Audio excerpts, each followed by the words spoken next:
look at the White House right now. You get a live look at the White House. There's usually the lights on, 6 in the morning, people are working. Lights are out. There's Hans behind him, the White House. I want to get to Hans Nichols, but, you know, what I'm saying is this could be symbolic. Because you've got American citizens doing social distancing. You've got healthcare workers doing what they can to confront this crisis without the supplies. You've got scientists desperately saying that we are directly on track with Italy, and yet the lights seem to be out completely in the White House. This president seems to be unmatched, and he's putting out false information by the day. The president also claimed yesterday, Hans, that an anti-malaria drug would be available almost immediately to help treat coronavirus. That is not true. Fact check that. Well, there's still clearly some steps that need to take place with chloroquine to have it readily available to anyone that needs it, as well as the anti-Ebola drug that there's some promising results on. Just real quick, when you pull up that shot of the White House, you do see the upstairs lights on, which I'm going to betray a little reporter's secret. You always look up there to see which lights are on to see whether or not the president is up, because that could be an indication that we'll get some tweets. Normally, a lot of lights that shine on the White House come from these reporters here, the correspondence row, where we throw a lot of lights at them. They just asked us to turn some of those down. So I can't say definitively whether or not the lights of the White House are less on from the White House's perspective. I know from our perspective, we were asked to turn some lights off early this morning. Overall, the president really is facing three difficult decisions this morning. How to deal with this on an international front, how to deal with this internally. Internally, we may get an update at 11:45. And then crucially, and this is really more Casey's territory, what to do on Capitol Hill with the size of the stimulus. Internationally, we know he's kind of paring back. We have some reporting out late last night on this idea that you don't really want to antagonize Iran in this critical moment. You really want to hunker down. We should get an update at 11:45. As you guys are enumerating, there are clearly some inconsistencies rhetorically and as well as just on what's happening on the ground that the White House hasn't clarified. And then we get to the idea of the spending package and how much stimulus there's going to be. And again, this is more Casey, but this doesn't feel like a split the difference moment. This is a double the difference moment. And I don't know if Americans can have sticker shock anymore, but this number is trending towards the $2 trillion number, not the other way around. And that is remarkable to listen to Senate Republicans talk about that. Guys? Yeah. We've got Casey Hunt standing by. We'll get to her in a minute on that, on what's happening on Capitol Hill, where some of the action is. But I got a question for you. It's a serious one. It may sound sarcastic. I'm dead serious. President Trump trots out Mike Pence, who's now beginning to lie to the American public along with him. And then the scientists who are doing their best, Dr. Fauci, Dr. Birx, and the others, all standing too close on the podium every day.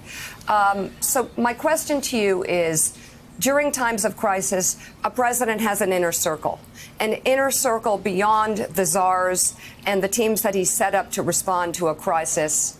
Who is the president's inner circle? Please name the people. Who are the people who are around him all day, every day, helping him figure out how to make decisions? Well, there are two, right? There are multiple inner circles. Two people. Jared Kushner is clearly playing a key role on this. We saw that with that Wednesday night speech, the address to the nation on Wednesday night. So the Kushner sort of faction. We don't quite know how the Mark Meadows, Mick Mulvaney chief of staff role is playing into all this, right? Meadows is just getting stood up. He's the new chief of staff. You have Mulvaney, who is leaving. He was out for large parts of the week because he had been exposed, so he wasn't part of this. So, and then there's the president's outside advisors. That's always the problem when you have a chief of staff that isn't particularly strong, or in this case, isn't particularly stood up, is that so many people can get information into the president.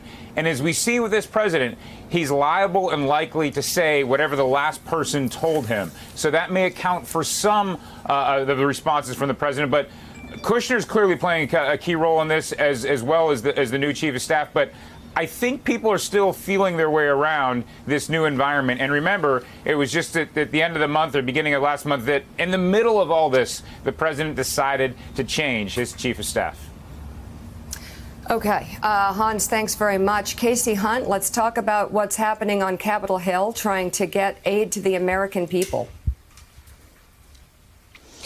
Mika, we're waiting kind of minute by minute as these negotiations unfold. And I think the big question for the day today is, are the houses of Congress, our House of Representatives and our Senate, going to be able to rise to this occasion and do business differently than they've done? We've gotten some strong signals that they may be willing to. I mean, if you listen to a lot of the Republicans in the Senate, you'll be stunned. You may not recognize them based on what they're advising, how much money we spend, how many of them are angry that the current draft of the bill doesn't give more money to the neediest among us because it's linked to how much income you may have had in a previous year. As Hans pointed out, this is creeping towards the $2 trillion mark. But at the same time, there haven't been the kind of levels of conversations between Republicans and Democrats that this situation seems to demand. And that's what I'm looking for today. Can they actually get together in a room and rise to what this occasion is demanding of them? And, you know, the only thing that I can hope at this point, Mika, is that they actually are capable of demonstrating they can work. I mean, how many times have we talked about on this show the function or lack thereof of the U.S. Congress? I think a lot of Americans really didn't have much faith in Congress going into this, and now they have so much riding on whether or not they can actually work together. And I think they still have a ways to go to prove that they are ready to take on this unbelievable task. And additionally, here's hoping that it's enough to make a difference, because this crisis is spreading and metastasizing so quickly. I don't think any of us even really have our heads around that. And, you know, I just hope if they can get this bill together, it actually is something that can make a difference, because I think that spiral is expanding very quickly, and there's some real questions about that.